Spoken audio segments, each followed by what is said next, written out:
This is where I thrash. You will hear me! I will be heard!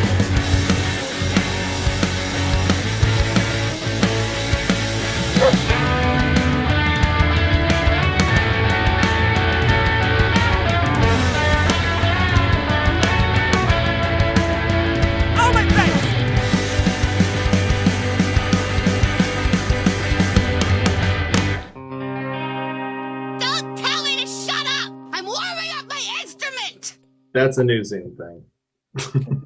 Continue, I guess. I have to continue. All right. Well, welcome, guys. Welcome to my show. I'm kidding. My show. Thank you for having us. Thanks for having us on. This is your show. This is my very first podcast of a brand new improvised show. It's called the Zeke Hour. I want to thank you for being my first guest. Oh, honor. Thank you for having us on. You know, we had a busy schedule, but we're happy to be here. Well, Yes. please, I forgot. Please tell me who you are again, just to make sure. My booker didn't really give me all the details, but please tell me who you guys are again, so I know. I'm JB, and that is, of course. And I am Mike, and we are the host of From the Great North to Wonder Wharf. We are a bento box entertainment podcast. Wow. And we're just happy to be here today. I'm happy. I'm happy to be here too. Very happy. no Wait, you guys are with Bento Box, or you just like the unofficial? The unofficial. Unofficial. This is all fan driven. So Yeah, this is just, Mike ran a podcast called Let Us Catch Up about Bob's Burgers for like 5 to 6 years. Sure. And then I helped make the Trivial Pursuit game that came out. I wrote the questions with Bento and USopoly for that. Oh, that's fun. Mm-hmm. How did that go? I don't have it. I need to get a copy. You guys need to send me a copy of that. I don't have it. I can definitely look into that. I am actually, since it happened right when COVID happened, Right. I'm actually waiting for some studio copies too to come in. Wow. Nobody's there to send anything out. Oh. But So I was told slowly they're going to get back in, so he'll be able to send us a box of stuff. So you helped write it, but Mhm. you have no idea how it turned out. Well, my mother-in-law bought me a copy, so I know how it turned out. It turned out good. That's exciting. Yeah, it was super fun. What was the craziest question that you came up with? Oh man. Or answer? Well, let's see. We initially started out with like 2,800 questions. Wow. And we had to get it down to 600. So there was some really obscure, tough ones in there. Like, how many times in this episode does Bob say like, "Oh my God"? It was like an episode where he said it like at least 12 times. And we just gave like a range. So there was like super hard, regular, and basic questions. Right. But everyone seems to like it from what we've read review-wise. And a lot of people are like, "Where's the super tough questions?" And it's like, I mean, we have them. Whenever you guys want us to make a packet of those questions, we'd be happy to do it. I love it. You guys are like the best super nerds on the planet. I love it. You're smart. And you love a very smart show, which is very cool. Mm-hmm. Yeah, we've had the great fortune and luck to sit down with a lot of folks on the show. Mario, Simon, Brooke, and everyone keeps saying the same thing. It's a great show. The cast, the crew, everyone to work with it's just amazing from the top down. Yeah. Well, it is. I'm very lucky, very blessed to be a part of it. So it's really fun. Well, we actually have a couple questions for you. You don't know. Yeah. JB, you want to start us off? Sure. You want to start with the fan questions, Mike? We'll wrap up with those. Okay. That's fine. Okay. Sounds like you guys are having a little bit of a dispute off the top of the hour. So we'll discuss this off camera later. Right. But he knows what he did. I don't want it to be awkward, but if you want, you could pepper in a fan question here and there just to not make it so much about me, if you know what I mean. Well, we are here for you. Don't worry. The fan questions are about you anyway. Yeah, Okay. they all are. All right. All right. Well, let's go. Let's shoot it. Let's start Let's do it. All right. So first question here is just like, Bobby, where did you grow up? What was it like growing up? Oh my God. What a great, easy softball of a question. I am shocked that you started off with that one, but not surprised at the same time. Where did I grow up? North Carolina. Oh, the hat may have been a giveaway. That's right. This is I was just recently in North Carolina, and I was actually with Mr. Galifianakis. I was hanging out with Zach because we all grew up together, and his brother Greg. But I drove down from New York, I guess 3 weeks ago or something. And then I got this hat at a great local, what did you call it? I guess it's a athletic equipment store. It's called Cook's. We all hung out there. This is a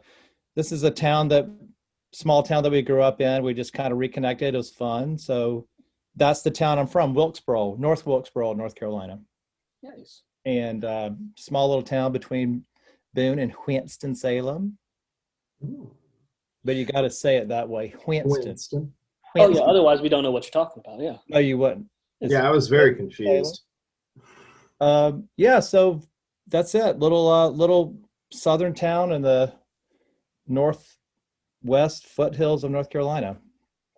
Northeast foothills of North Carolina. But that's where I'm from. And then I moved to Charlotte for a little while. Then I lived in Wilmington, North Carolina for a little while. Moved to New York. And at the end of 1994, just want to be clear. Yeah. And that's it. That's all you need to know. But I'm as you can tell by my accent, I am from North Carolina. Yes. So as a child, were you always wanting to act, or like in little home movies, or were you doing skits with like kids in the neighborhood, or was this kind of something that developed a little later in life?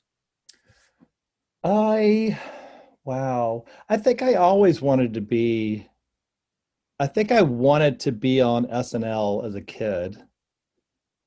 Maybe that was the first dream of mine, maybe to be. I knew I wanted to do something in the comedy realm, but I don't really remember it because I remember just growing up, we were just really silly. I mean, I was always the class clown in most of my classes. That would allow me to be a clown. I think I always wanted to be, not really a stand-up comedian, which I ended up doing, but I think I wanted to be in comedy, but I don't really remember like that moment. It's like, oh, Mom, I want to write sketch, seventh grade, in my journal. I don't remember exactly when, but I just remember me, Zach, and my friends Jody, all of our little North Carolina group. We always just made each other laugh, and we were crazy and silly, and that we just wanted whatever it was. I wanted to laugh for a living, or hopefully make people laugh. But I don't really remember the time or what exactly. So as a kid growing up, you said you liked comedy and things like that. I was curious, did you have like favorite comedians growing up, people that you idolized, or like, I like their style, or even like just people you looked up to? I did, and there was really only one person, but I loved Jerry Lewis. I loved his old movie. And because he was just so physically so silly, just such a silly.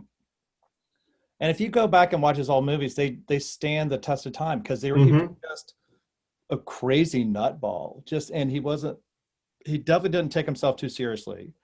He made me laugh. But I remember Jerry Lewis. I'm trying to think of who else. But just watching old Jerry Lewis movies, he made me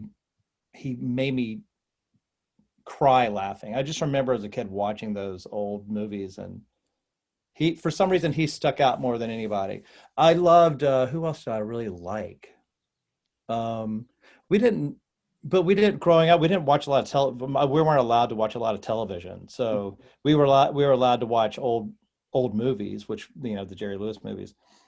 But I'm trying to think of who else. I love but the Andy Griffith Show. I love Barney. He's the same kind of goofy physical comedy, just really the crazy expression. I don't know how to describe it.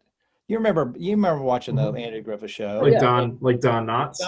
Don Knotts is just funny. They just had they had funny faces, and they contorted their faces to. They weren't too cool for school. They just really just made themselves look funny, and they they were just funny to me. And it was just very PG, easy. But Jerry Lewis was, and Don Knotts were fantastic. I mean, I love those guys. But I'm a lot older than you, so I'm 70. I remember those in particular. A lot of Jerry Lewis. I remember Don Knotts and like Mr. Limpet and stuff as a kid. My mom introduced us to Don Knotts and like Bob Newhart and Lucille Ball and all those people. And it was Newhart was very funny, very, very dry. I mean, I like Newhart. He was dry. Yeah, he's dry, and I like Newhart a lot because I liked how he kind of stammered. Because I do the same thing. I think and then kind of talk and stammer, and I like Newhart because he was very real. He would just he didn't flow really. He just kind of stammered his way through funny, dry. I just liked his cadence, I guess, if you know what I mean.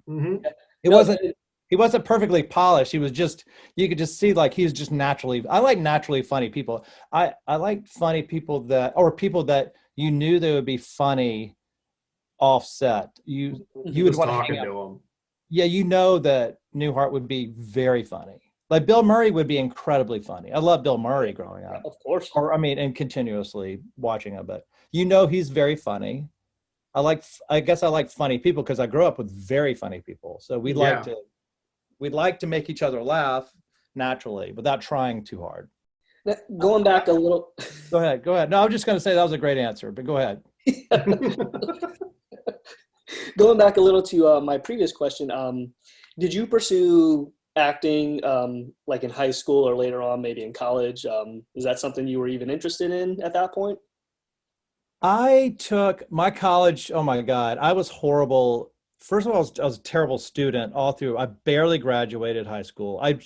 This is when I had and have ADD, like a good, I don't know. I think I'm solidly ADD. I don't know if I have the H or not, but maybe I have the H in it. I might be hyper, but I don't know the definition of hyper. I think I'm ADHD, for sure ADD, but I struggled mightily growing up. That's why I was a class clown, because I literally had to charm my way into passing. I could not focus. I was good at creative writing. I was great. English and creative writing, I was really good. I excelled in that. Math, horrendous. It's too many steps. Stupid. Why do I need to know this kind of math ever? And I wish, and schools back then, and all schools were like this, you should excel. They should push you in the direction that you excel in. Math I didn't, and then I felt like I was an idiot and felt very stupid. I was very insecure about just school in general because I can't focus, and I couldn't figure it out. And I knew that I wasn't going to ever use it. I mean, I learned enough to write a check. I can write a hell out of a check, and I can still do that. I can do good check work, but that's all I needed to learn how to do. And we don't even have to write checks anymore. But basically, I found that I excelled a little more in college just because I could choose what I wanted to study at that point. Exactly. But that was my point. Oh, getting back to your question, no, I kind of bounced around community college. I went to this tech school, and I was going to get in. Oh, that was it. When I was in Wilmington, I took this course on fiber optics. This is when fiber optics was just brand new and just like the new technology. We can talk to people in LA and see them, and it's like the new technology. And I kind of wanted to get into that because I wanted to somehow get into this business in some way. And my parents were like, you should get some kind of degree in something. It doesn't matter if it's an associate's degree, just do it. So, but then I couldn't focus on that. So my parents said, you know what, if you want to go to New York, we'd rather not spend all this money on college. Why don't we just help you pay for rent in New York and do what you got to do? So that was my education, which was incredible. Thank God my parents were very supportive. And Zach just moved up there. He was there in 92. I had a place to stay. My buddy, 80 Miles, was another North Carolina kid, North Carolina kid. Tennessee, North Carolina kid. He was living with Zach, and I had a place to go. And my parents said, get your education by doing comedy or whatever you have to do. So, And that's cool. that was my education. Nice. But like books, oh, I'm so not. I think I'm a smart person, Mhm. but if you ask me to like anything about certain history, I would be like a third grader. If you ask me anything about math, I have my oldest daughter, 7.5. She's way better at math than I am. How do you feel about this new math that they're doing, where like 1 + 1, but there's like 30 steps in between just to get to 2?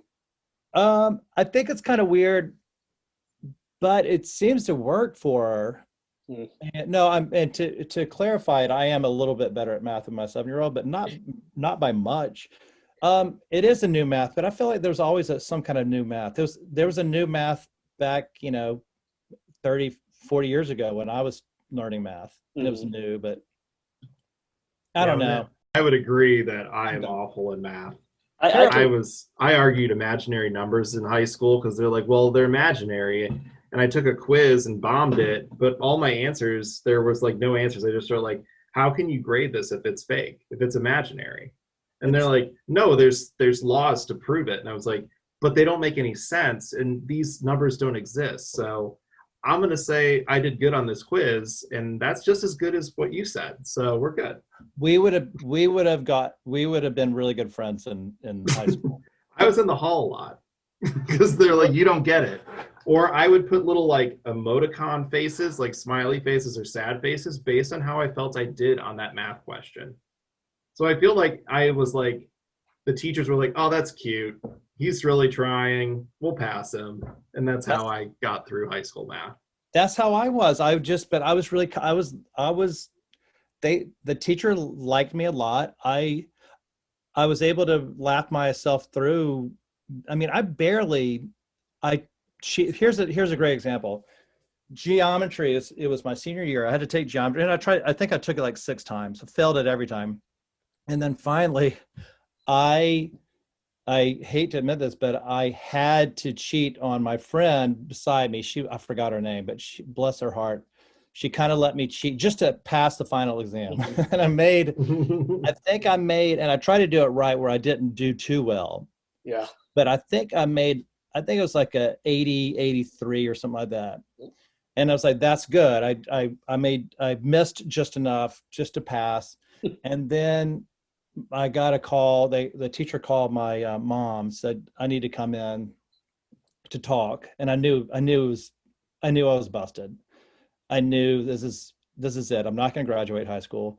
So I came in and I said, oh, and I forgot my teacher's name. I'll just call her Miss Tisdale. Wasn't my mom. I'm like, Miss Tisdale, I heard that you called my mom and I needed to talk to you. This has to be great news that I passed your class. And I just killed her with kindness. Mm-hmm. And her look, she goes, no. Bobby, I know that you cheated on the exam. I was like, no. And then I literally just started crying. And my last resort, I forced myself to cry. I started crying. And I said, all I want to do is just go to New York and be a comedian. And I mean, I love you, but I don't understand math. I just can't figure it out. And by the way, this is before ADD. Nobody knew what ADD was back then. They just thought I couldn't focus. It's like everything was like ADD. I could have been on drugs. I could have passed this, but this is before. It's like, I just am slow. She just thought I was slow, but I had all the signs of ADD. So I just started crying. I said, all I want to do. She goes, okay, here you go, Bobby. I'll give you one last chance. You can retake the test right here. So okay, I'm going to, so I took the test. And then I looked at the test, and it honestly looked like I was it looked like Japanese. Just looked so foreign. I had no idea. So I took the test. I tried my best. I took the test. And then I gave her the test. She's like, I'm going to grade it now, but you have to make like a 78 or an 80 to pass. And then I just killed her with kindness again. And I just had these big bright eyes. Like, how am I doing? Because when I was watching her grade it, she was X. It's like, am I doing okay? oh, I think I did it this time. I worked so hard. And then I think I made a 13 on the test. And I think I maybe got just enough by just guessing. I think I maybe got 2 questions right. She goes, Bobby, she just shook her head and she ripped up the test. She goes, I'm just going to pass you. I love you. You're going to do great. I understand. And she was so sweet, but she just completely passed me. I cheated on the final exam, got busted on the final exam, had to be able to take it again. I think I made a 13 and she just passed me because she was so sweet. I got to go back and remember her name because it was the best. And I really started crying. It wasn't fake anymore. And I said, you are the sweetest person in the world. I promise I'm going to do well. I just, and then she was so sweet. She was so kind. She just passed me. And that's how I finished high school, by literally begging my way. Did the phone call with your mom ever follow through? No, my mom, she knew it was terrible. Like my parents were cool about it. They knew I did well in creative writing. But my parents were they weren't hippies, but they believed that I should excel in what I should excel in, and what and I think my mom actually struggled in math growing up too. So she understood it. She just wanted me to graduate. She just so they were fine. I think they really thought it was a funny story that I made a 13 and she still passed me. But anyway, I think the long answer is, what was the first? This is a great example of ADD. I don't even remember the first question to start it. I think, oh yeah. Did you pursue acting while in school?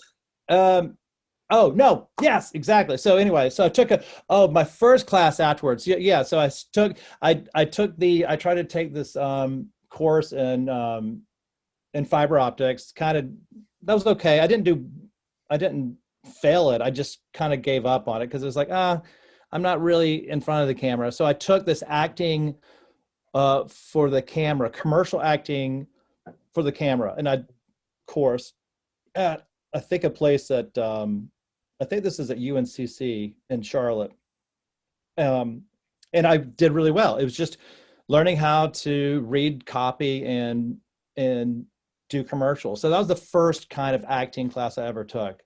And that was really fun. I did really well with that. And then I did like this local commercial.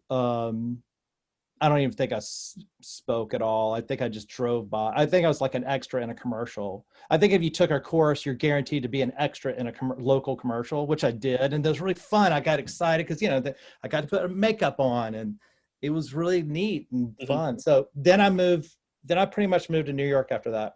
Okay. But after that, I no training, zero training.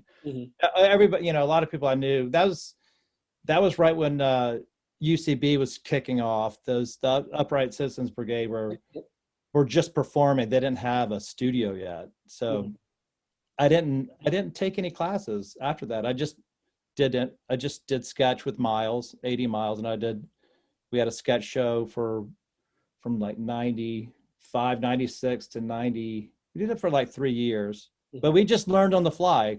We just performed, did open mics, but it's interesting because we sat down with Ron Lynch just a couple weeks ago, and to hear his story, he was like, yeah, I acted in plays in college and in high school, and then other folks like yourself just picked it up as you went along and didn't really go pursue that kind of stuff. So it's interesting to see how 2 different paths kind of all come to the same spot in the end.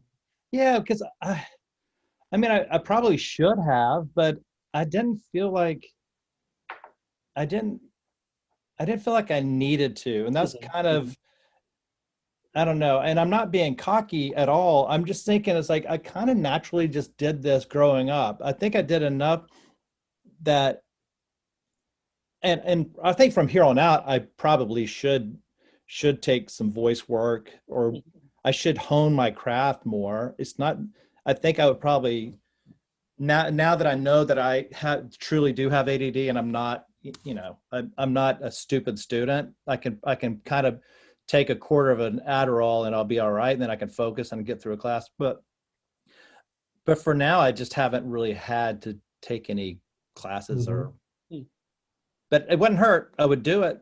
Yeah. It would be fun.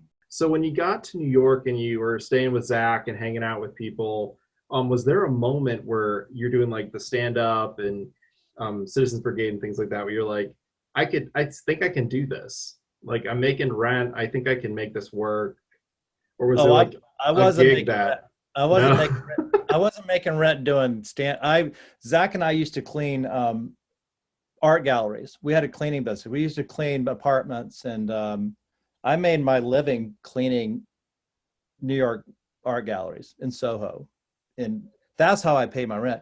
But watching those guys, yeah, I knew we could do it. There's a certain time where you kind of feel like you could be part of the big guys, but back then it was like Todd Barry and Janine Garofalo were ahead of us. Those are the people we looked up to. Mark Maron, those guys, God, there's a lot of them. And UCB, the Upright Citizens Brigade, they were slightly ahead of me, maybe a year ahead of me, I guess, developed. Like if we're all reaching comedy puberty at the same time, they had a little more hair on their armpits versus me. I had a little bit. You know what I'm saying? That we were just about. You're just getting some chesties. Little chesties, yeah, exactly. And they had a full chest bush compared to me, but I had a little bit of red chesties going on. But yeah, I think there was a show called Luna Lounge on Ludlow. Did you ever hear about that show ever? It was called Eating It. Had 5 or 6 versions of the show, but it was called Lunar Lounge, and that was the first alt comedy show that was really big in the city that I remember. And we always, if you were able to perform there, then you kind of made it. And Miles and I were asked to do a sketch at Luna Lounge. I don't even know what year that was. Maybe 97? God, 98? I forgot which one it is. 98? 97 probably. And we did really well. And then we were accepted. And then we knew that we could do it. We graduated and we were accepted in this business, still not making any money. We did some PA work. I mean, I did some PA work and stuff like that to make money. So I technically was in the business making money, but not performing. But then the confidence kicked in. It's like, oh yeah, we're good enough. People like us. And even, Todd Barry came up and said we were really funny. Todd's way of saying we were funny, which is basically just just talking to us, not saying many words. Acknowledging your existence. All right, yeah, there you go. Yeah.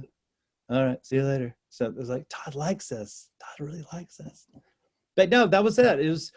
It was that we were accepted at Luna Lounge. You should do some research on Luna Eating It. Mm-hmm.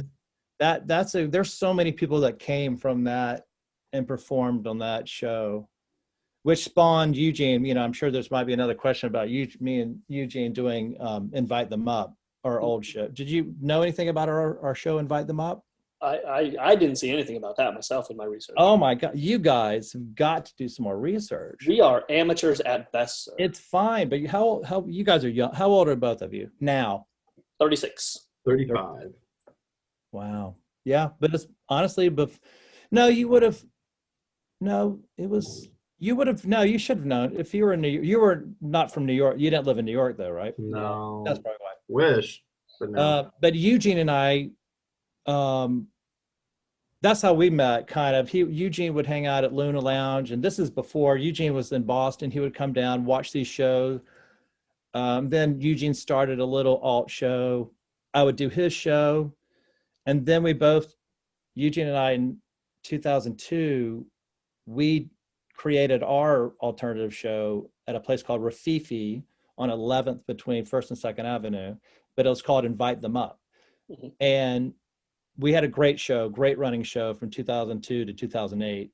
And we were like the next Luna Lounge kind of situation. But that was very cool. After that, then I knew I made it when we had our own really good hot show in the city. It was so much. But we had, oh my God, Christian Shaw did our show many times, Kurt Bronler and Aziz. every comedian you can imagine did our show, Invite Them Up. But it was our show. I hosted it every time. Nice. There's some good stuff out there about Invite Them Up. You should. I'm gonna definitely check it out. Yeah, 'cause write those down, JB. Write it down. I'm writing it down actually as we speak. But I'm jumping to probably, like, you probably have so many other questions that kind of would bleed into what I just said. So we can just let them bleed. Bleed it out. According to the ever reliable IMDb, they have your first 2 credited acting jobs as Teacher's Lounge and a movie called Hysterical Blindness. Oh my God. Do you remember what it was like to actually land those? I assume those are indeed your first acting gigs. Oh my God, I love that you said Teacher's Lounge. Teacher's Lounge, my friend Matt Ballard, a great actor. Oh my God. That was David Wayne might have directed that. Yeah. It was a pilot that there's so many people in that. Joe Latrulia. God. It was star-studded with people. I think Showalter was in it. Oh, Michael. Yep. Michael Showalter. So many people was in that. It was a lot of people from, that was a lot of the Wet Hot American Summer. Yep. Yeah. And it was a pilot that I was in that they shot. Mm-hmm. It was really good. That's a bummer that never happened. And they should honestly bring it back. They should bring it back. I think it'd be fun to do. And I'm sure people have done. I think there is a show that it's all about pilots that never made it. I forgot the name of it. But I mean, Wet Hot American Summer got another movie and another season of the show. No, of course, but this is just, I don't know. Maybe it's timing. It was a great idea. It was, yeah. So that was like one of my first credits. Oh, Hysterical Blindness was really funny because that was when I just started auditioning for movies and television stuff. And I don't know how I got that. And because I think my audition was terrible. And what I should have taken were classes on how to audition. But I truly just was, in every audition, I just went for it 190%. Mm-hmm. And I am, my ADD would kick in a lot. And if I had to be off book, I would be bad at it. Mm-hmm. So I would just improvise something and be just kind of like a clown. And I don't know how I got it because it was, who was that? Juliette Lewis was in it and Uma Thurman. It was an HBO movie, but I think I'm in it now. I think they cut me out. I think literally I'm in it for 3 seconds. I'm in the movie barely. But I had to play a guy from New Jersey, this sleazeball from New Jersey that's hanging out at a bar, and then Uma Thurman and Juliette Lewis walk out of the bathroom. And they wanted me as a Southern guy to be like a Jersey accent. And I don't know how I got the part. I didn't have to do a Jersey accent in the audition. So when they said that, then I started freaking out because then you have like 2 lines. You're like, hey, babe, where you going, baby? I still can't do it. It's like, ooh, la la, baby's coming out of the bath. Whatever Jersey accent was. So it was a big movie. So this guy, I think I did my first lines and it was that bad. It was like, ooh la la.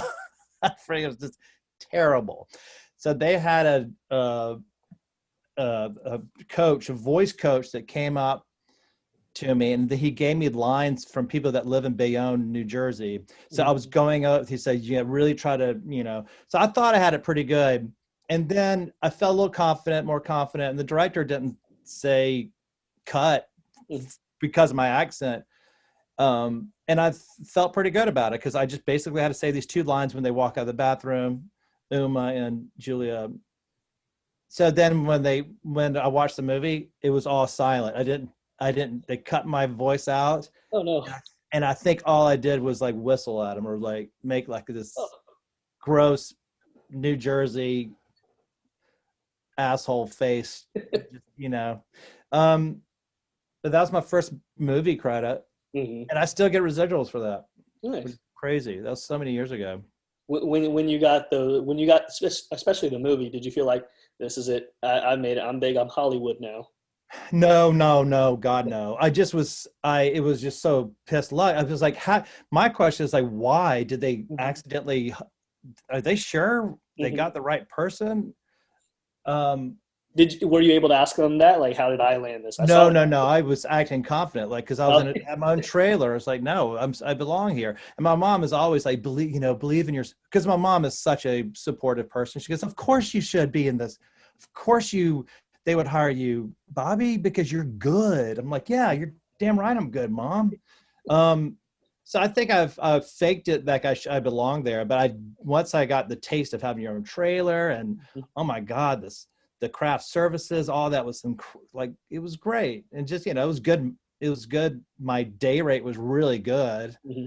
And my rent was so cheap. I felt like that paid 4 months rent, just that one day of work. So it was cool. That was cool. Yeah.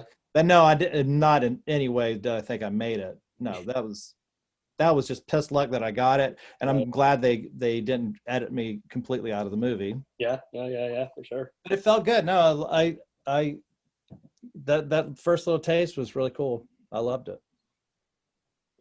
So jumping off of that one, as we look at it now, IMDb says that you've also worked on shows or movies. Let's start with the movies. The Campaign with Zach. Yeah. Between Two Ferns again with Zach. Mm-hmm. Due Date with Zach. Yeah. The pattern. There is a pattern here. You Don't Mess with the Zohan with Adam Sandler. That I did audition for. I did a self-tape, and that was that was great because the Zohan movie was, oh my God, I don't know how I got that. I think, oh God, who wrote that? Do you know who wrote it?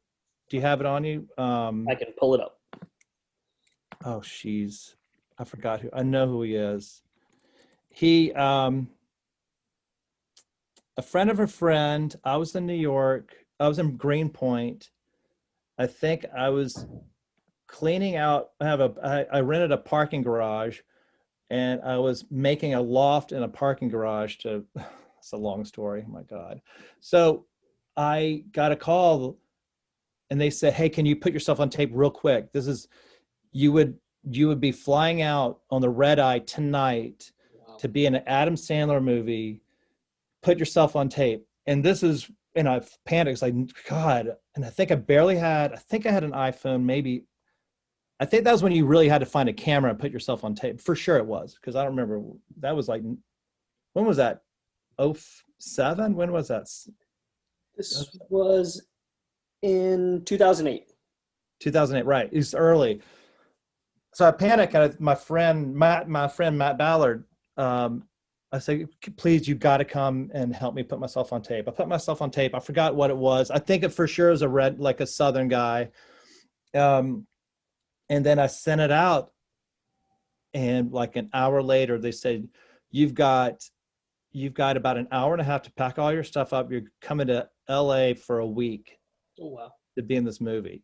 I'm Nice. like, that was incredible. That was so much fun because I was able to put myself on tape enough to get the part, which is, they whittled it down to nothing. I'm barely in it, but it doesn't matter. Mm-hmm. Then got on a plane to LA, and that was so fun. That was great. And then that was the Royal, because that was such Sandler movies are massive budget. So I got a great per diem and a nice little car, a hotel for the week. It was great. And then I just, that was fun. That was when I knew, it was like, I've got to maintain this, because this is way before. I don't even think I had a girlfriend then. This is before a serious girlfriend, definitely before kids. That was me just being a comedian in New York and getting lucky. So that was fun. But the Zach, Zach, yes, Zach, Zach and I have known each other forever. And obviously he's like now the president of comedy. He can do anything he wants. So I always bug Zach, say, if there's ever any kind of small part, and he'll like, yeah, I think we got a little something we can throw in there. So I've done a couple of those movies where he threw me in his movie, which is obviously very fun. But the Between Two Ferns movie was a lot of fun, because that was I think that was 90% improvised. They had an outline, and there were some giant, huge, beautiful parts that were cut out. I know there's my storyline was totally different, and I think I'm once again barely in it, the final cut. but there's a lot of great stuff they cut out of that movie. And I know Zach said at one time, said maybe they can make this into, and they should have made it into like a 6-part little series, because they had so much great material. And maybe they'll have another, release some kind of director's cut. That was, there was such funny material in that movie. That was fun. That was a fun movie to do. For what it's worth, Dennis Dugan directed Zohan. Dugan, yeah. Dugan. Okay. Yes. Yeah. And he directed which one? Zohan.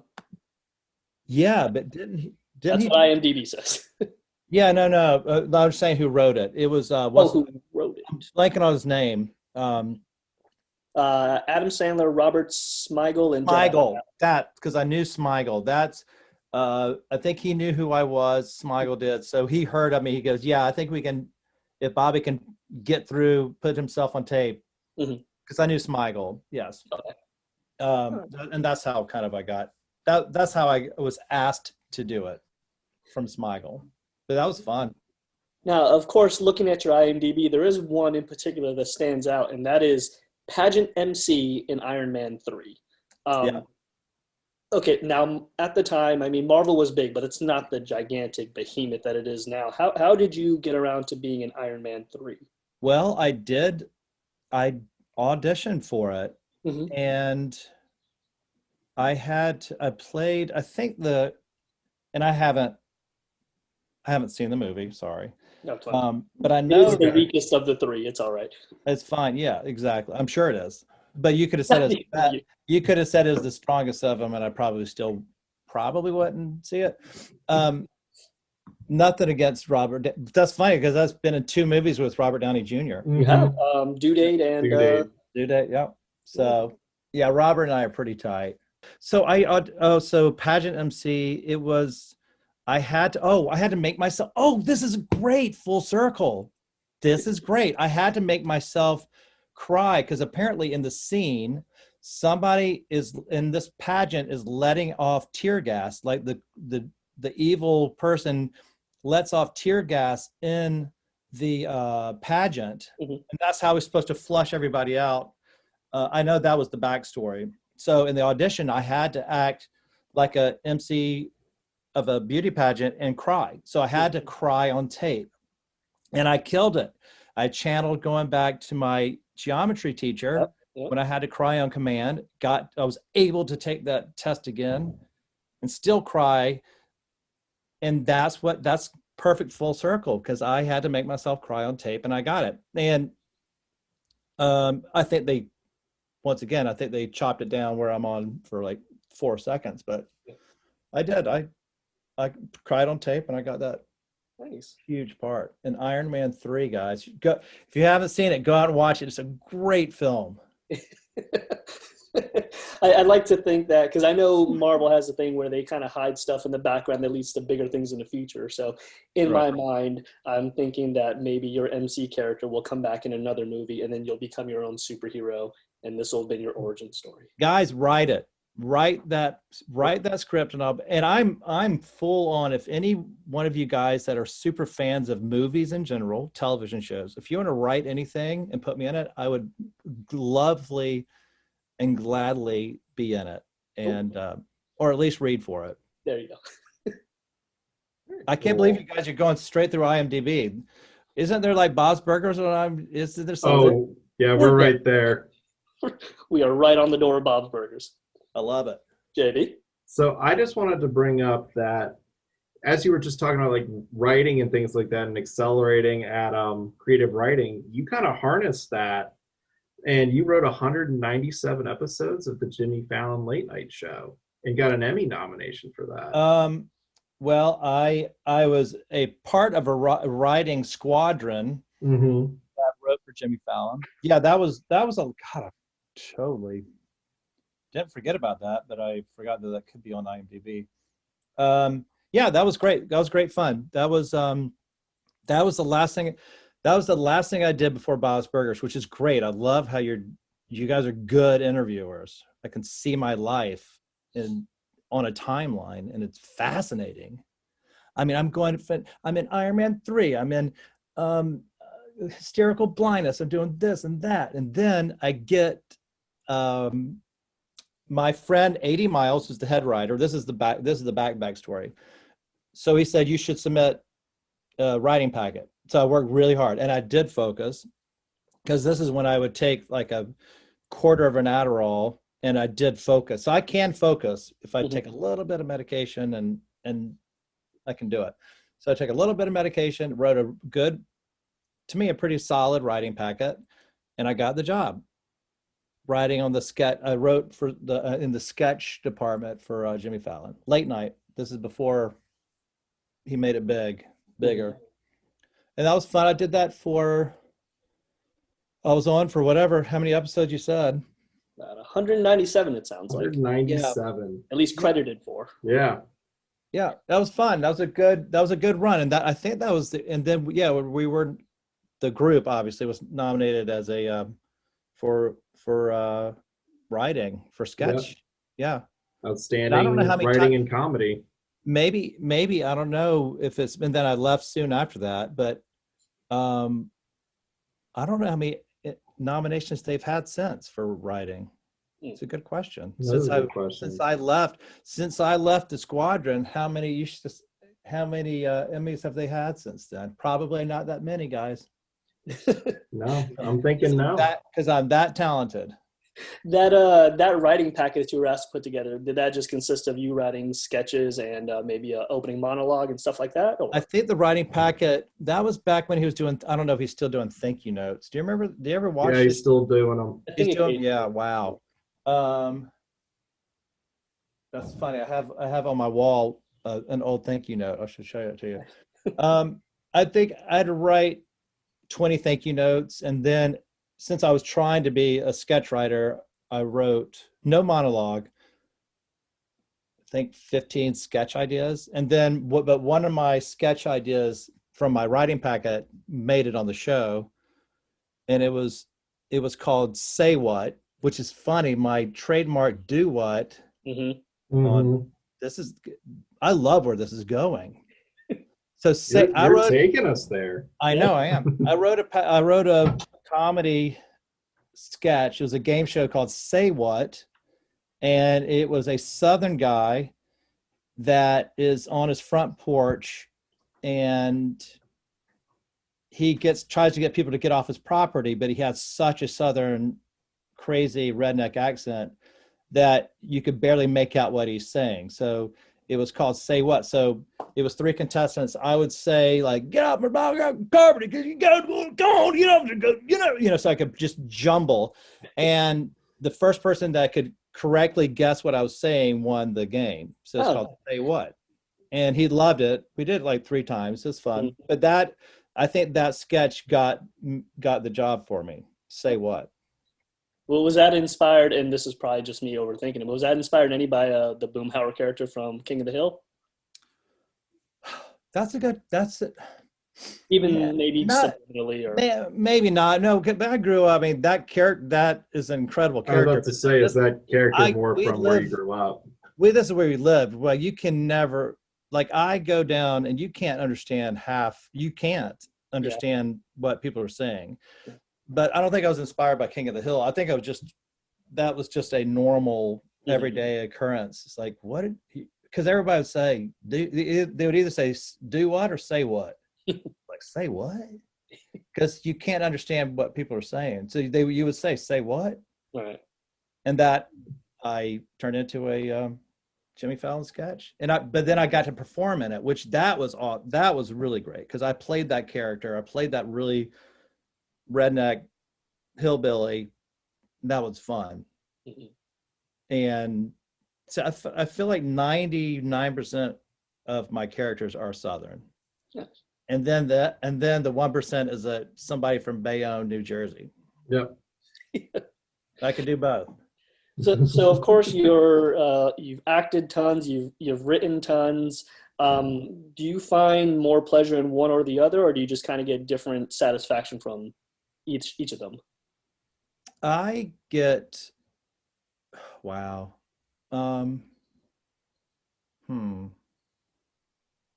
Well, the ultimate satisfaction is to act in what you wrote yourself. So that's very satisfying.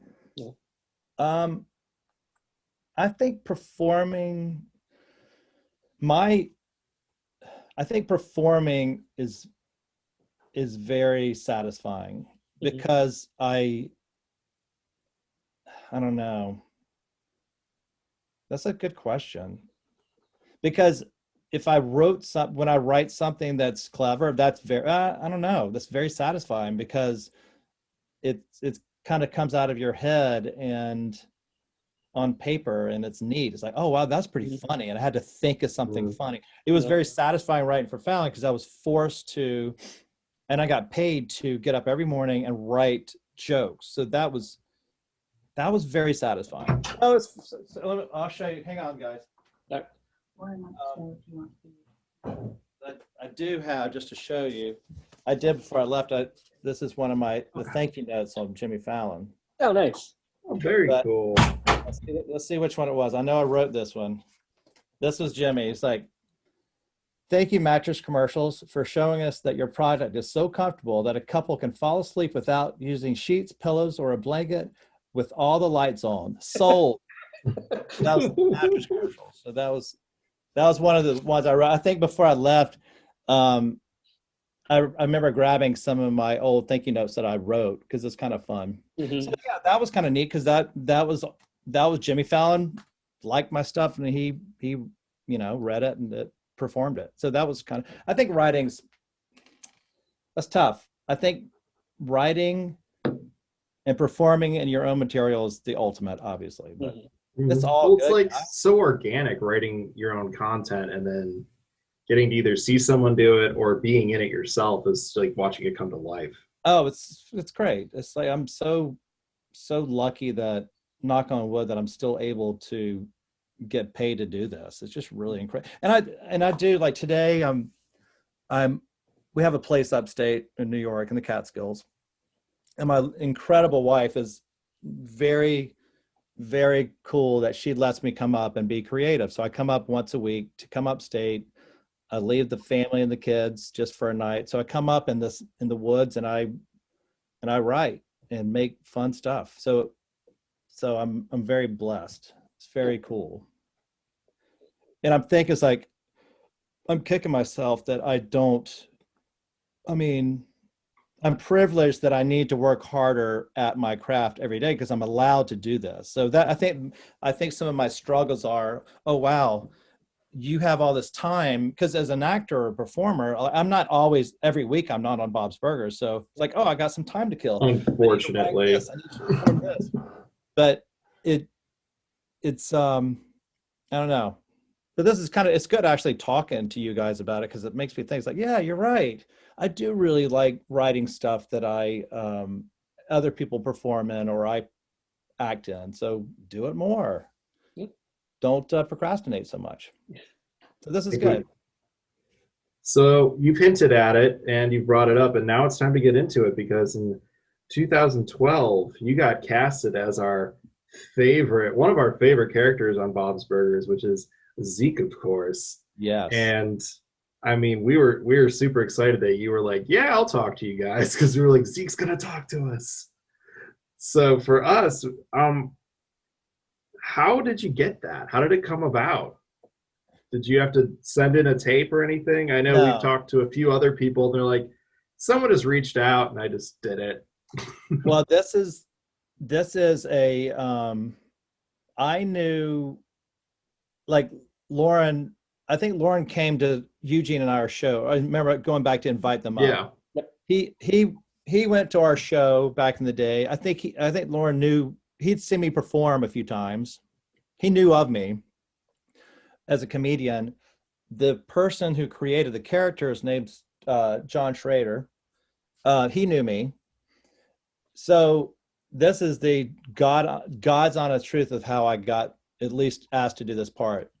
Zach came up to where I am now, up to Mount Tremper in the Catskills. We were hanging out to go see My Morning Jacket at the Hunter Mountain Jam. This is in, I think, end of 2011. And I think he got a call from John, Tall John. They call him Tall John. John said, "Hey, Zach, do you want to, we wrote this character." And I was in the kitchen with him. He goes, with Zach, he goes, and Zach was thinking about it. He goes, I don't know, I think Bobby would do this. And Zach said, do you want to do this? I think his name, I think he even said Zeke on Bob's Burgers. Do you want to do this? I said, yeah, I'd love to. So I think they first wanted Zach to do it, which makes sense. And I don't know why Zach said no, or I don't know if he did say, because it all happens kind of fast. I think he put John on speakerphone, and we're all just kind of joking around. And I think they asked Zach first, obviously, because we came from he's Southern, and I think Zach said, who should do it is Bobby. And then I got on the phone with Tall John, and he goes, yeah, do you want to do this? I said, yeah, it sounds great. And I think I just heard of Bob's Burgers, because this is the second season. I think I saw maybe the first episode. I said, yeah, that'd be fun. And then the rest is history. And then I did I think you're only, they write it, it's definitely one episode at a time, because they didn't know. They knew the character was probably going to be Southern-ish, because it's either going to be Zach, which I think who they first wanted it to be, or me. I think I was in their lineup of Southern people. There's not so many Southern comedians that can do Zeke. So, and yeah, then I got the first one. I forgot which one it was. The very first episode. The belt, maybe it's the bell cheese. Yeah, that's what it was. And that was fun because, and God, I'm butchering his name. He's one of the executive producers from was on King of the Hill. Jim. Because I can never say his last name. Dotrieve? Can you pronounce it? The Dotrieve, like Bill in King of the Hill? Yeah. Okay. So Jim, I didn't know any of this. So they just told me to do, they wrote this character for Zeke. So they didn't know any level of Southern, what it was. And I did it the way I do it, Zeke. And I just did a version of a Southern kid. And I think at first they didn't know if they wanted to keep it, because I don't think they wanted that Southern of a character. And then I think Jim pushed really hard for it, because he's from King of the Hill. He said, yeah, no, Zeke's just a good guy, so he can be Southern. And I don't think they're expecting Zeke to be that Southern, for one. It is a little weird, given that the family seems to be from the Jersey area. That it all circles back. Yeah. He's back to Jersey. It does. My God. Oh, my work on hysterical blindness, being from Bayonne, New Jersey, it definitely. This is their second full circle moment we've had. Bobby Tisdale, this is your life. That's the name. Yeah, literally. Welcome to the Actors Studio. That's how it happened. I think I was just upstate with Zach, and then got a phone call, and it wasn't like given to me, but at the same time it was kind of given to me. I mean, they knew who I was. I think I was on their list of people to be on the show, but I didn't. I might not have been Zeke. I could have been somebody. I could have been another character, for all I know. But I was definitely on their radar to do some kind of little part on the show. And of course, Zach eventually came back to play. He came back, Felix Fitzgerald. Of course, Felix. It all worked out. No, it all worked. I mean, I think Zach also knew that he would be asked to do another character too. So it was all very new and organic and kind of fun. Good timing. That seems to be what a lot of the voice actors that we've talked to have said when they get called. They go in and they're just like, here's your lines. Go ahead and read it. And they're like, is there a certain thing you're looking for? And they're like, no, just read it. I asked that too. And I think they said, no, just read it. Because I think that's smart about Lauren and those guys and the producers, everybody at Bob's Burgers, is they truly allow the actors to bring the character to life. They gave me, I think I did like the run through is like, oh, come on, whatever. However, I can barely do Zeke now, just on command. But I did Zeke, and they didn't stop me from doing it that way. It's like, okay, this is fine. Mhm.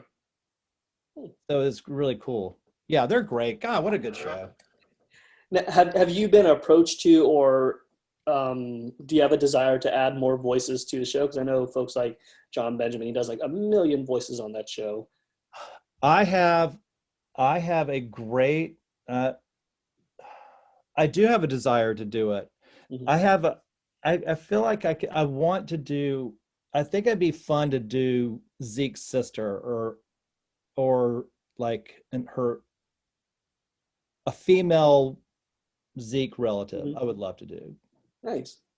Yeah, Yeah, it'd be fun. I could hear just like pitch shifted a little. Well, I and- guess I did. I guess I've done his. I guess I've done his grandma a couple times. There's actually a good episode coming out.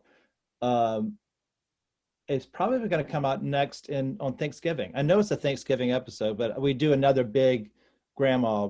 I do grandma again. So nice. Oh, cool. I did grandma once. No, that's right, because I have. This will be. I've done it technically 2 times, but Mhm. my grandmother comes out again Oh, for nice. Thanksgiving.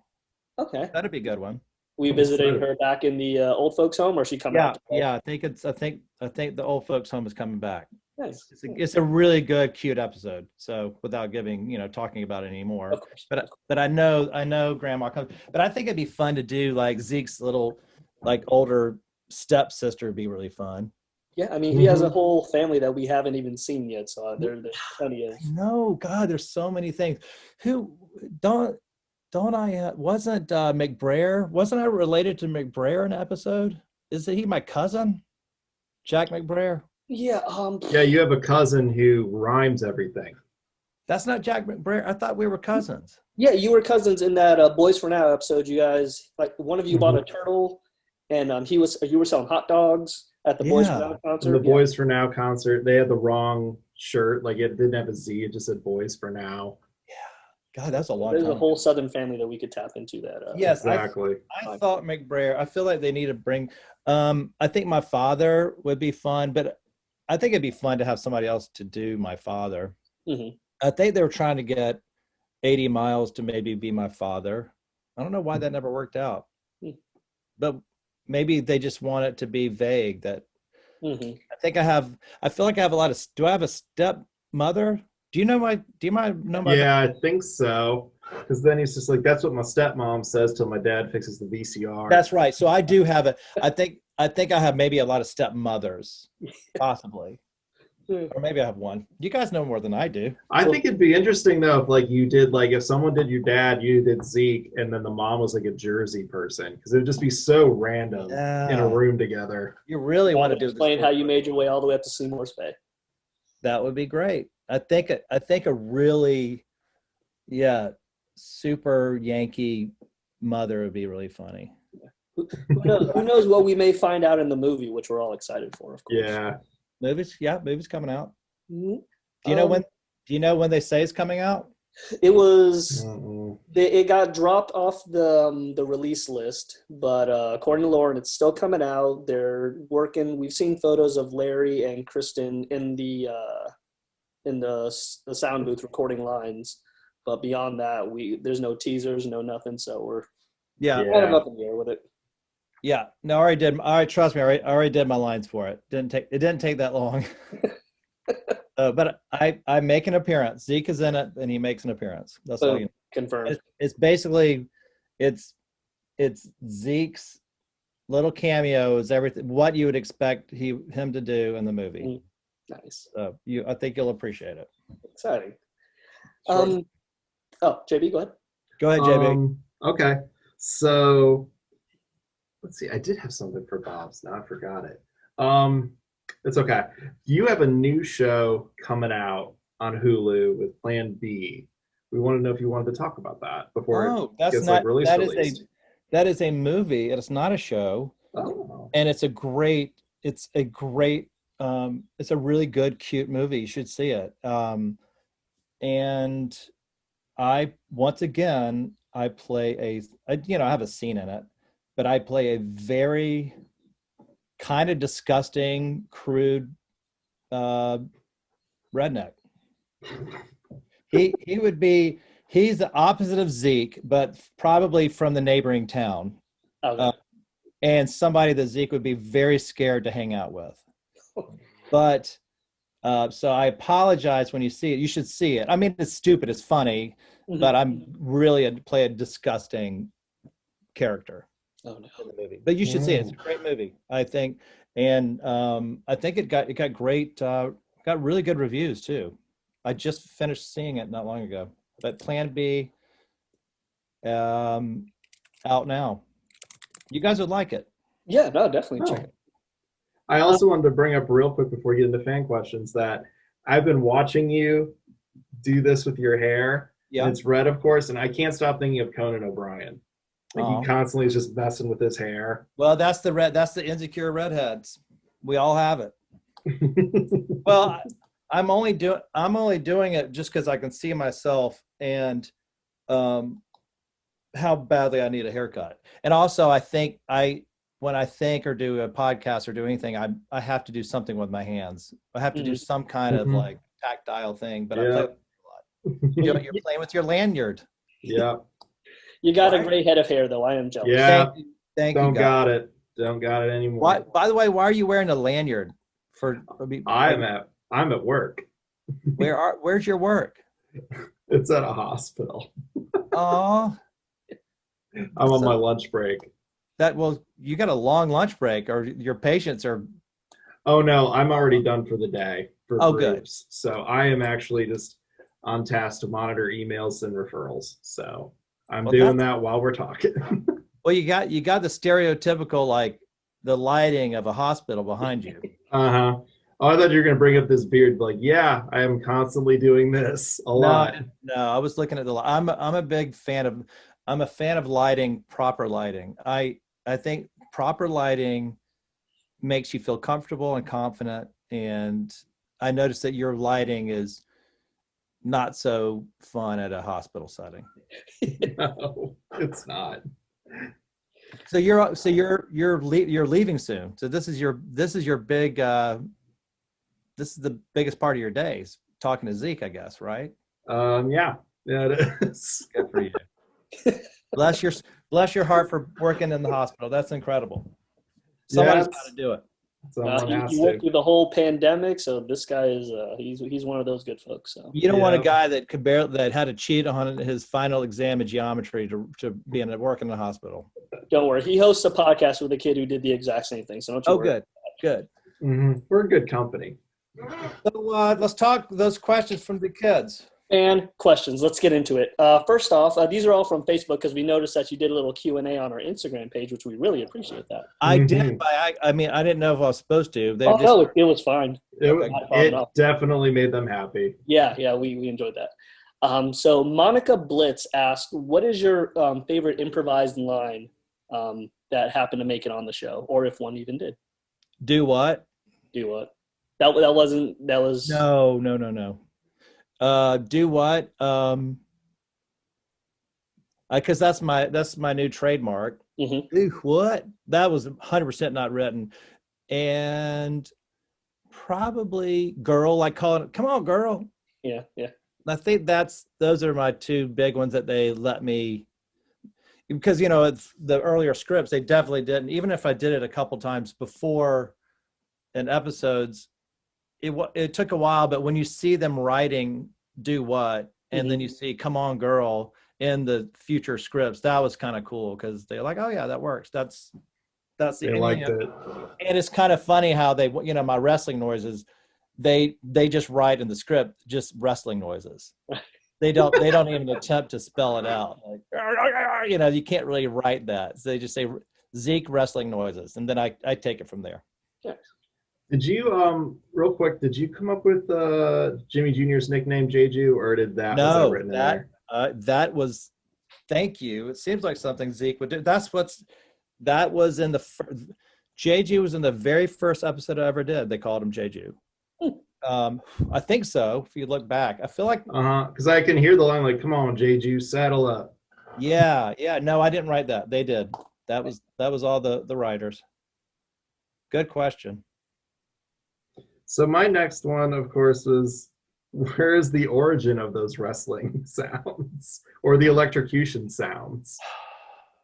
God, I don't know. Um, And that one's from Ben Katz. Sorry. wow. I think if you, oh, man, I think I've always been as a performer doing stand up. I always just, I don't know. That's such a good question. I'm kind of probably on the border of the Tourette's spectrum, but I'm not. But I don't know. I just always made silly sounds. Mhm. It just came out, or I don't know because I never wrestled. Mhm. I just would imagine that's what it would sound like if I was wrestling. Come on, yeah. Where did that come from? I'm trying to go back of like why I did it that way. I don't think I've ever had a character back in my as a kid that did that. Mhm. That question officially stumped Bobby because I don't know. It just came out. I just came out. It was natural. It was Good natural. job. Yeah, man. Natural. Good job, Ben. You stumped Bobby. You stumped me because I don't know. I think it just came out. Just came out of my body. So Will Landon would like to know, does Zeke actually have a last name, or is he kind of like Madonna? Just I one. think he's got to be like Madonna because I've never heard. There's not That's even a like an really good inside question. joke amongst the cast, like, oh, Zeke's last name is boo. No, they should though. Like, what is Zeke's last name? They should have a ask the guy. They should have a competition of what's Zeke's last name. Ooh, that'd be a good one. That's a good idea. Do that on Twitter. Do that. That's like they might have one somewhere in the. Did you do? I've looked. We haven't found one. Yeah, because I think it was just Zeke. I think somebody Mhm. showed me. Even like Hugo has a last name, and Zeke just says Zeke. Hugh. Oh yeah, you're right. Because Like we know there's a lot Albacore. of like inside jokes. Like, of course, Seymour's Bay is named after the actual bay that over there in Bento. But no, we thought maybe there was just like an inside joke amongst the crew and the cast. No.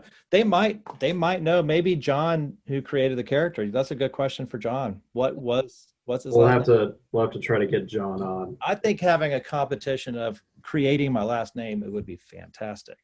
We will get That on sounds like a John. movie promotion. That sounds like a movie promotion. Exactly. I love it. You guys are good. Next question. All right. Esperanza wants to know, what's your favorite Zeke moment? Wow. God. Oh. I think my favorite Zeke, moment. I like it. Well, I think a moment, or it's a feeling maybe. I like it when they have Zeke being really sincere. Those moments, I guess, I think his sincerity makes me happy because I really like that Zeke truly has a really good heart, and I love that they chose that direction. And there's, as you know, there's probably it could have gone any direction for a Southern character, and there's a lot of stereotypes that they could have taken out. And I'm glad they didn't. I think he truly cares and really, really loves everybody. So I think my favorite moment are those moments where you see him really caring for people and genuinely touching moments. I think that's my favorite part. Because I'm even thinking of the Mad Pooper, where he's just like, first time was an accident, second time I meant to do it, and he's just like, after that I was just doing it for you, Tina. Yeah. It's like, oh, he really just wanted her to have something to report about. That's right. Yeah. God, you guys are good to remember all that. Yeah, exactly. Those moments are good. He's just really sincere. He's just really nice. I think he wants everybody to be happy. It's true. I think I feel like Bobby feel that way as a Libra. I'm balanced, but I think a lot of Libras want harmony. I think Zeke would be a Libra because I feel like he would want harmony. Mm-hmm. And all the other signs are terrible, by the way. As an Aries, I agree. Yeah, Aries too. Libra only way. No, I don't know what any of that means, but I agree. It doesn't matter. I grew up in that kind of family where it matters. But great question. I think it's just his sincerity when he's a nice guy. I like that. All right. So Grace Malone asks, what do you hope to see Zeke do in the future, and what other projects do you hope to work on or do? And also, do you have any passion projects that you want to work on? That's more than one question. I know. Well, I'll let Grace know what's Grace. what's Grace, do you understand that I have ADD and I probably caught a third of that, which is about right. We'll take it one at a time. All I heard was passion, and that's all I'm. What was the first? Seriously, the first question was, what do you hope to see Zeke do in the future? Yeah. Let's start with that. I want Zeke in the future. Oh my gosh. What do I want Zeke in the future? I don't know. What do I want Zeke? I mean, obviously I want to just keep, well, as an actor, I want Zeke just to just be in the future. I just want to be in episodes, but I don't think that's a problem now. I feel like I've done enough. I don't think I'll ever be written off the show. Hopefully never. I think in a recent poll, you were voted the second favorite side character of the show. So love it. Yeah. Love you. So thank you. I appreciate that. I would like to see Zeke. I think, I would love Zeke to, a cool episode would be for Zeke to take the group of kids to somewhere that he knows, like a secret place, like a home or a whole, and I'm kind of writing or thinking about this as it goes. Like, I think it'd be cool if I have like my alone spot where I go when I'm sad or happy. This is my creative spot. But I think it'd be fun to go on a trip, because I love all the episodes where they go on an adventure. And I feel like they need to get back to that. Yeah. Your fans need to tell them, get back on the adventures, because those are fun. Yeah, the Belchies, the Two-Blooded Goat episodes. So many of them. I mean, they're so great. But it would be cool to see a different side of Zeke. Like if you brought them to like a cool cave or a place that. Yeah, that's what I'm thinking. Like, and I think it. I could pitch them that idea. I'm sure they would be into it. But I think it'd be fun to go have Zeke show everybody this new side of him, like a place that he goes. Maybe his plate, because if you think that, I feel like, he says he travels a lot, he's moving a lot, so maybe there's one special place that he goes to make him feel safe. Maybe his Zeke's safe place and it could be like a touching episode that maybe you see Zeke, the few things that he holds dear to him. Maybe it's a picture of his mom or dad or whatever. Maybe it's future sister or somebody like an estranged family member. That I think that would be fun. I think I like the adventures. I like the surprise of leaving the main families, the adults. And I think that would be neat to go on an adventure with Zeke that surprises everybody. And then you get to know him a little bit more. And maybe that in the cave, you see framed his full name. You see his last name. You're like, yeah, it's like a sign over it or something. Zeke Abraham, blah, blah, blah. No way. He's like, yeah, guys, that's my last name. It's right there. That's me.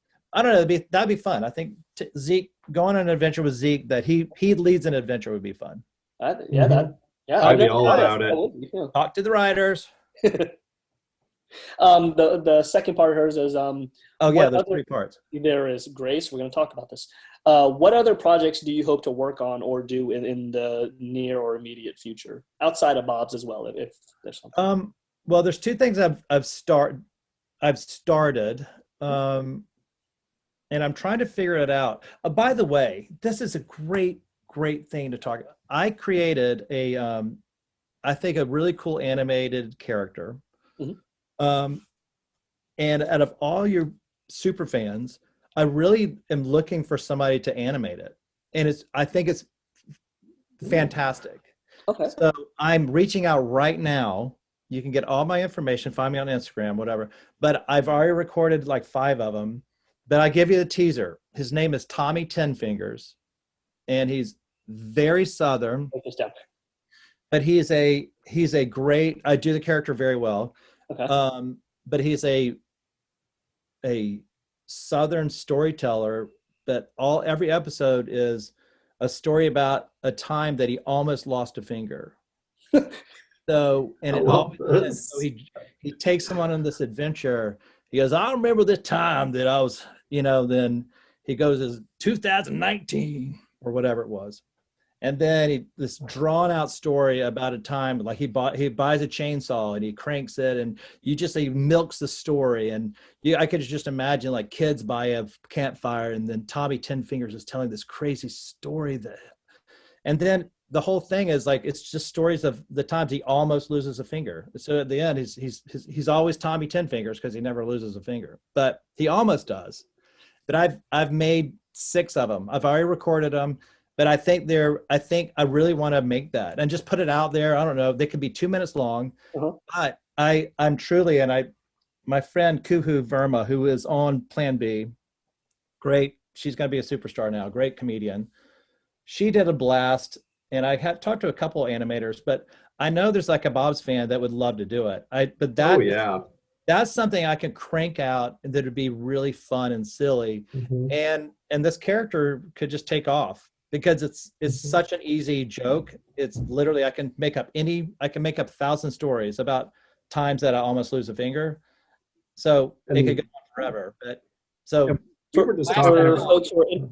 for folks who are interested, do they just shoot you a DM on Instagram and Instagram 100%? Because that's something that I've had that character in my head for the last 5 years probably, and it's just perfectly stupid, but it's funny and it has an ending, and you could develop a whole show about this character. Nice. But it's definitely somebody that could be related to Zeke. I mean, he's really just a great storyteller, but his stories are very not that great. But he makes them very suspenseful.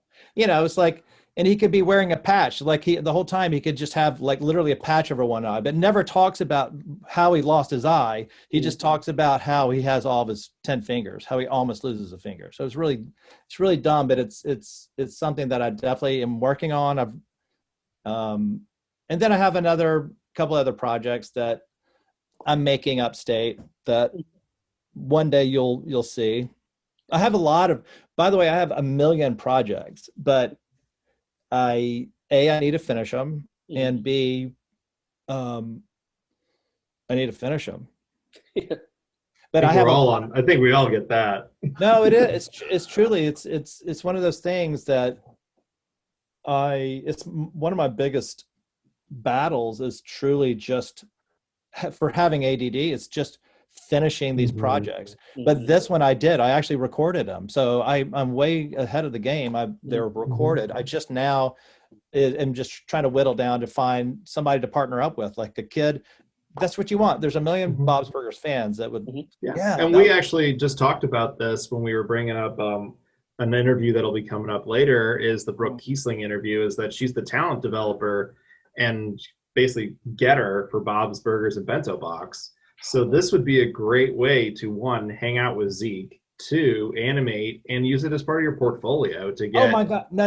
It's going to be, I'm telling you, it's going to be funny. I mean, I know it's fun, and I don't really push myself that much, but this character I've got down, he is so part of my soul, and it's just the perfect little nugget of gold. Silliness. Because it's, I don't know. I'm ready to do it. I mean, I just, for me to learn how to, that would be a funny show. It's just Bobby learns how to animate. My God. Are you looking for a traditional animation? Are you looking for like 3D animation, or do you have a specific, or it doesn't matter? Exactly. I say, I don't know what, I mean, I just know the character, but that's the fun part of the journey is is finding and developing that. I know kind of what I want. I can visualize this guy either driving a truck, telling a story, but I think for me, I'm already possibly limiting the possibilities, because I'm trying to make it, how can I get somebody to cheaply animate this? It's like, is he only in a pickup truck? So you just have one little shot. So, because it has to be, it can't be shipped off. We can't ship this off to wherever they, Bob's Burgers ships off the where they animate actually. In South Korea? I think it's South Korea. I think it is, yeah. It's got to be within the realm of who can I work with that we can make these and make them like 2 minutes and send them out, just Yeah. Oh, I'm 100% sure we can find someone for you. Yeah, I let's think do it. so I mean, too. honestly, because I love that this is the first time I've ever talked about it. I told Tall John Schrader that works at Bob's Burgers. He's the only person I talked about it because this could be another, but this character could come on Bob's Burgers. I mean, it's really silly. But I love that we introduced it, and we can do a follow-up, and then I can air it for the first time on your show. Oh, that'd be awesome. We'd love it. That'd be great. Maybe But do like a commentary back. That's my recent passion, is to truly get together a team and just make them, because I'm ready to make them, and they're ready to go. Nice. Okay. Yeah. No, I definitely have at least 2 or 3 people that I'm going to call once we're done here. That write up exactly what you're looking for. So, and I love that this is only her second question. We're already 45 minutes. So well, was that all of her? She had a I think you combined them, so yeah, you you finished combined them a lot all. too. Thank you. Nice. Great question. Great. Hey, by the way, I was making fun of it, but that turned out to be a fantastic question. Grace, you are awesome. Way to go, Grace. So I have a question from Kate Hudak, and it's were you always supposed to be a reoccurring character on Bob's? And do you think what do you think of the show now, like how it has boomed? I don't think I was always supposed to. I don't think you're ever always guaranteed anything. So I think they would want me to be a reoccurring character, but it might not have worked out. It might not have tested well. Zeke people might not have liked him. I might have done it 2 times and it was like, oh, whatever. It didn't test well. I don't think people really took to Zeke, that character. So that was fun. And then it's over. So no, I don't think they go. I think they go in. The writers hope it's going to be a good reoccurring character, but also you just don't know. You don't know how people were going to respond to that character or any character for that matter. So no, I think they have hopes that it will be, but it's not guaranteed for sure. And what was the second question? The second part of that was what do you think of because you came out on season 2 and now it's season 11. Bob's is huge now. It's what do I think about it? I think it's the best thing in the world. I love it. I think I think I'm just part of the luckiest group of actors in the world. So it's keep it up. I mean, I oh my God, it's just so great. It would be so sad if it ever ended. I just don't know what would happen. I feel like it could be like The Simpsons and go on. That's what we're hoping because we really love it. But I don't want them to get. I think I would do anything because I am in the Writers Guild, so I feel like if they say, "All right, man, we're running out of episode ideas," and I say, "Please, reach out to me or other people, friends that I know." It's like, let's just keep it going. Let's come up with some good, fresh concepts. Yeah, definitely could throw something out to fans too. Send us your episode ideas. Yeah, and maybe I'm sure Lauren would be cool for that. I mean, I think they obviously let fans do the art, so why not just give out a fan episode ideas? But that'd be that's also very tricky because in the writers you can't unsolicited ideas and all that. You can't really do that because that's really tricky. Good question. Yeah. So I do want to give a quick shout out to Megan Mason, James. I apologize if I'm pronouncing this wrong. Vaca Jr. and Chance Michael. You all asked great questions, but they were answered within our previous questions. So thank you for those. But I do want to jump down to Noel Williams. Are Zeke's voices and mannerisms based on anyone real or just kind of growing up in North Carolina? It's just what you knew and what you saw. Boy, you just answered that. You just answered it. Just real. Just real experiences in North Carolina. To a point. Mm-hmm. I mean, it's not me at all. I never acted that way as Bobby. But maybe I did. It's just maybe I did do that. Mm-hmm. Now that I'm thinking about it. when I was in 8th grade, but because Zeke's in he's 8th grade, right? Mm-hmm. I believe so. Yeah, when I was in 8th grade, I was silly like that. Maybe it was a little bit me, and not as, but I was gonna say, but not as Southern. But no, God, when I was in 8th grade, I was really Southern. My accent has changed so much from moving to New York. Yeah. So if you go, and there's of course, there's no videotapes of me in 8th grade because everybody had like the 8mm silent film, but Mm-hmm. it could be a little bit of me. I think that was a little bit of me, not like so tough, but silly and noises. That's yeah, it's interesting. Good question. Love it. And there was one more question that I forgot to put on the list here. Zeke obviously is a wrestling fan. He's doing all his moves on Jimmy Jr. and all that. Are you, Bobby? Are you a wrestling fan? Or you just kind of? No, I'm not. I'm not a NASCAR fan. It's funny because I was a spokesperson for Jenny Light beer for 2 years, and I did a guy. I think it's somewhere online. You should watch it. His name's Chet Hamerton, but I think they're on YouTube. I think they had like a couple videos. His name's Chet Hamerton, but my character was this beer spokesman. But one thing I had to do was go to all these NASCAR races and just promote Jenny Light beer. And everybody just assumed, being from the South, that like, I love NASCAR, man, I live for it, but I definitely, wrestling and NASCAR are two things I would never in my life ever just don't get into. Right. But it's two things that I kind of fell into for a career. Yeah. No, wrestling, I'm not opposed, but I take that back. I feel like Zeke's wrestling is just real wrestling. I think that's, there's real wrestling and then there's, the fake wrestling. So, no, not really a fan of wrestling, but definitely not a fan of fake wrestling. No. Yeah. Okay. Gotcha. No. Fair enough. Well, I want to thank all the fans for all the questions you submitted. There was a lot more, but we did have to whittle it down. Otherwise, we'd be here for hours. No. But before we get out of here, is there anything else you'd like to plug or let folks know about? Or the only thing I want to plug is Tommy Ten Fingers. That's going to happen on live with you guys. I'm plugging it because we're putting it out to the universe and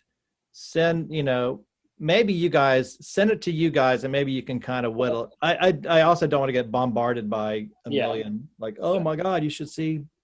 It's bad enough that we're messaging you all the time. So which is fine. I like to do it. It gets to a point where, it's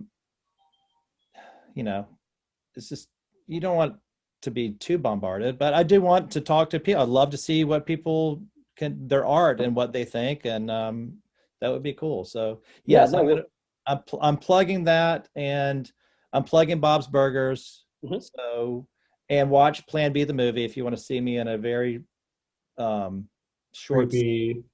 Southern guy. But really good. It is a good movie, and the girls are great in it. So, but that's it, guys. Hey, listen, keep going for the Bob's Burgers fans, and good luck to you guys. Good luck to your hospital adventures. Oh, thank you. Yeah, and I don't even know what you do. I am a paralegal with the state of Florida.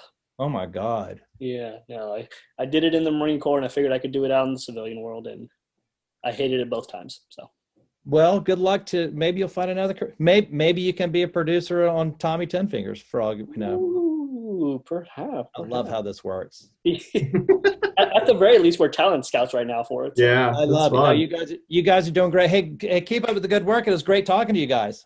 We appreciate it, Bobby. Thank you. Thank you for sitting down with us, and we'll wrap this up right quick, and then we'll call it a day. All right. See you guys. Thank you, folks. I am, as always, I am Mike. And I am JB. And again, thank you, Bobby, for sitting down with us, and we will talk to you later. Of course. Take care. Bye, guys. See ya. I wish my radio worked. Oh, I wish my radio worked. Wish my radio worked. I wish my radio worked. Go on, scat. No, not. I mean, Scatty, body, I meant go, not scat. Go! No! Go! Where am I supposed to go? Shoot! Ah! Get out! Ah! Ah! Get out! So I should go?